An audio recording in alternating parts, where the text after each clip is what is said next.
Olá, meus irmãos, bem-vindos a mais um estudo do livro Ave Cristo. Estamos agora na segunda parte, do livro e o capítulo 2, intitulado Sonhos e Aflições. Vamos lá. Bom, nós vamos encontrar às margens do rio ali conversando o Basílio, que é aquele senhor que é pai da Lívia, e o Tassiano. E a gente vê que os dois tiveram uma afinidade muito grande. E aí conversam sobre assuntos muito profundos, sobre filosofia, sobre política, sobre até a religiosidade ali da época. E aí nós trouxemos alguns trechos do capítulo importantes, que são comentários do Basílio para o Tassiano, onde ele fala o seguinte, que ele tem grande conhecimento das diversas regiões, ele já viajou muito, já conheceu bastante sobre as diversas culturas ali da época. Ele fala, a truculência política dos últimos séculos prejudicou em toda parte o serviço da revelação divina. Por que eu selecionei esse trecho para nós? Porque aqui Emmanuel vem trazer essa questão do erro coletivo, né? Então, das expiações coletivas que são resultado de decisões da humanidade como um todo. Então, a truculência política ali da região, então, a forma como as pessoas lidavam, a forma como as pessoas dirigiam os países, os povos, e como também aqueles que eram dirigidos pelos governantes se portavam de uma maneira geral, acabou que atrapalhou a, a revelação de Deus, atrapalhou ali no caso, o que ele estava querendo dizer aqui? A mensagem do Cristo, né? Os cristãos estavam sendo ferozmente perseguidos ali. Então isso fez com que sofresse um atraso, a humanidade atrasou o seu progresso, que o cristianismo veio nos trazer, e até hoje a gente sofre consequências disso, como humanidade, como coletividade. Então a gente vai ver as grandes catástrofes, pandemias, que são resultados das nossas próprias escolhas do passado, como unidade, como humanidade aqui do planeta.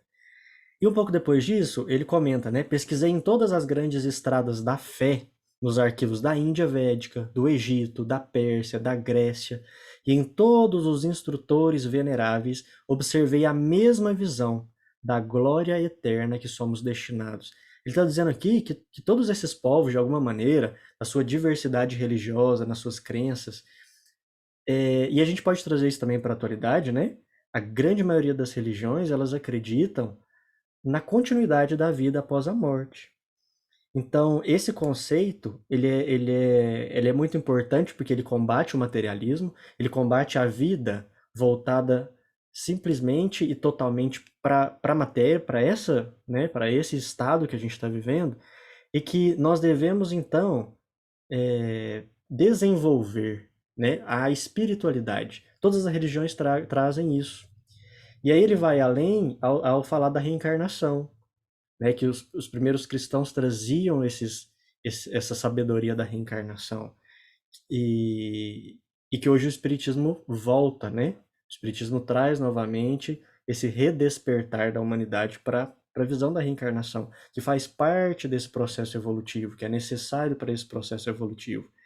Então é importante a gente ter isso em mente, O como as religiões em conjunto, no fim das contas, acabam falando da mesma coisa, da importância da elevação espiritual, do cultivar dos valores, Da estruturação da moral, para que essa vida que continua após a morte possa continuar de uma maneira feliz, que traga felicidade e não remorso, E a felicidade ela está atrelada às nossas condutas enquanto vivos.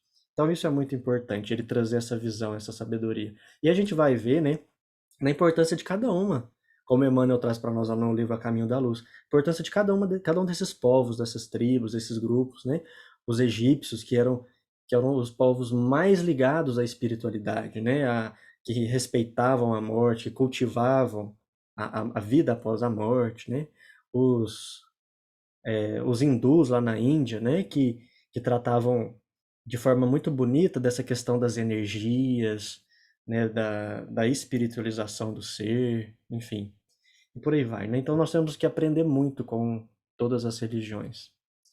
E aí, Depois ele vem falar de uma questão política muito legal. Porque ele fala assim, e ele está ensinando aos pouquinhos o Tassiano, né? Ele fala que os escravos e os senhores são filhos do mesmo pai. Então aqui ele está mostrando a necessidade da visão de igualdade entre as pessoas. E o Tassiano não entende, ele não aceita. Então o Basílio vem explicar para ele a questão da hierarquia, que é diferente. Igualdade não é a mesma coisa que hierarquia. Porque ele fala, não vemos, pois, como nivelar as classes. Não dá para ser todo mundo igual, o que seria impraticável. O esforço pessoal e o mérito resultante são fronteiras naturais entre as almas.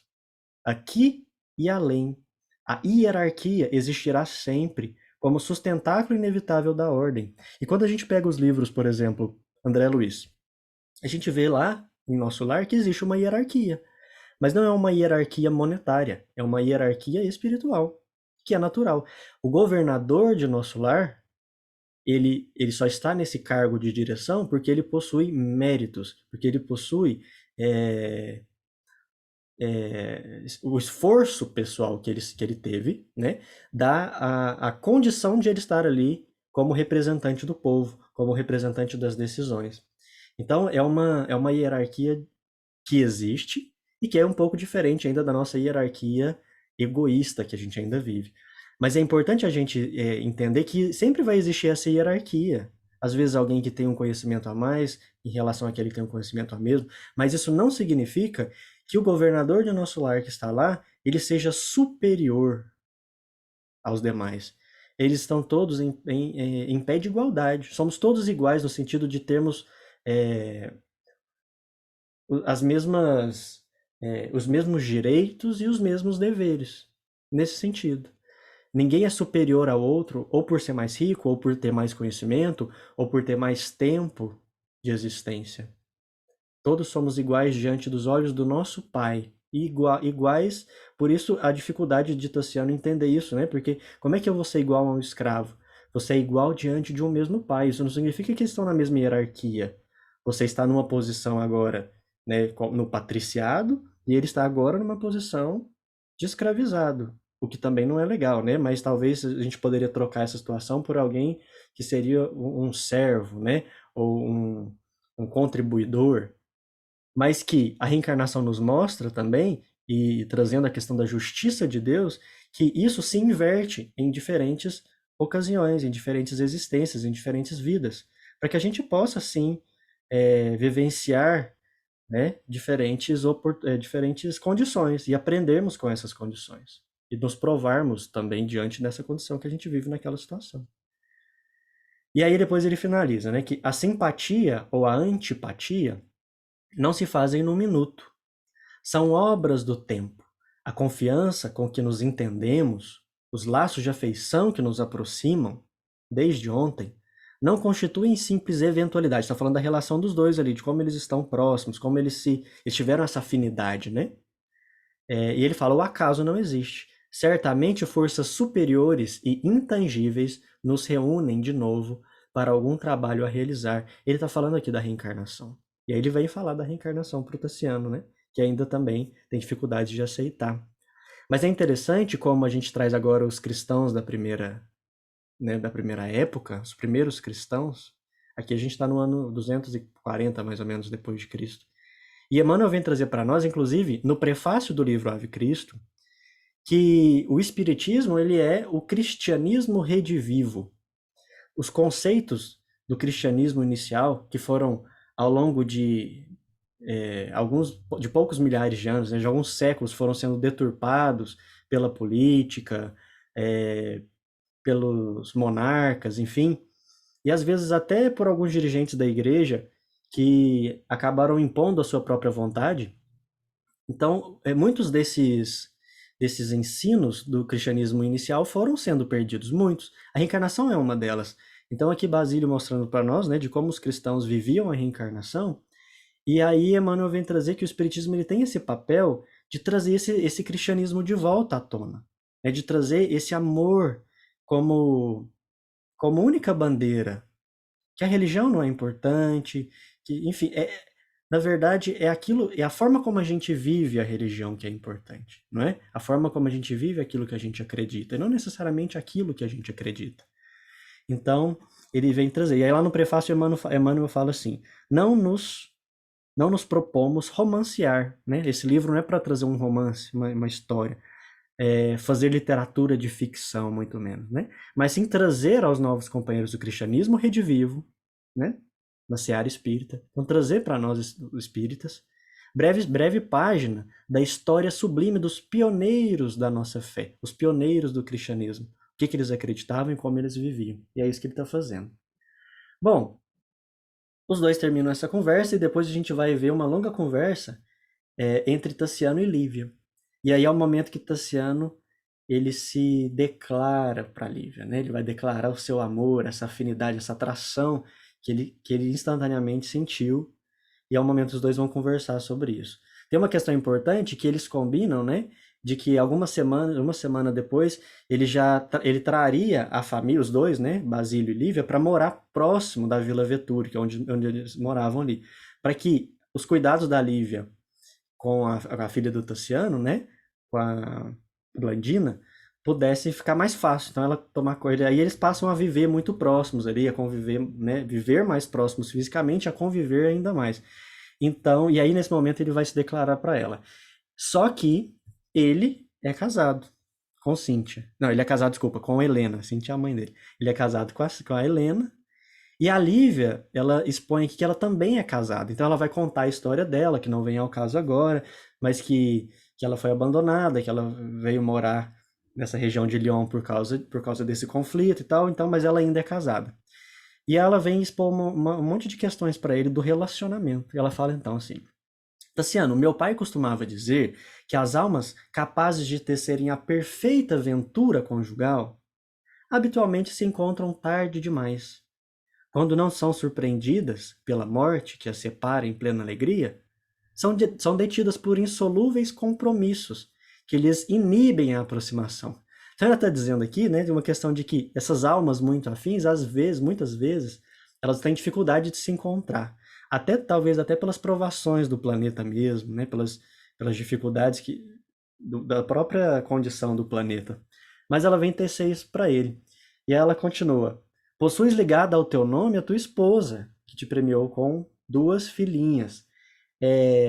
Então ele chama atenção que por mais que os dois estejam sentindo isso, existem compromissos importantes que não devem ser ignorados.